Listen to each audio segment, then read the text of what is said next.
ራሱን ላልጣለ ሰው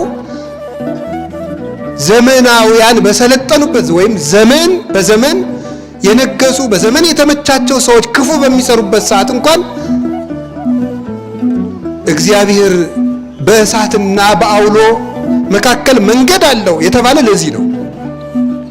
ክፉ ሰዎች በበዙበት ዘመንም ማለፍ ይቻላል። መከራው ራስን መጣል ነው። አንድ ጸሐፊ የተናገረውን ልንገራችሁ። ድንግል ማርያም ሆይ እመቤታችን ሲለምናት እኔን ለራሴ አትጣይኝ ብሏል። ዘመዶች ለሰው ተላልፎ ከመሰጠት በላይ የራስ ባሪያ መሆን ክፉ ነው። ራስን እንዳለማሸነፍ ያለ ባርነት የለም። ከራሱ ነፃ የወጣ ሰው ማንም በሱ ላይ ባሪያ መሆን አይቻለው። ሰው ከራሱ ነፃ ሲሆን የእግዚአብሔር እጅ በሱ ላይ ይሰራል። ስለዚህ በራሳችን ላይ ዋጋ አይኖረን። ልንገራችሁ፣ ዋጋ ያላቸው ሰዎች ተወርውረው እንኳን ቢሆን ይወጣሉ።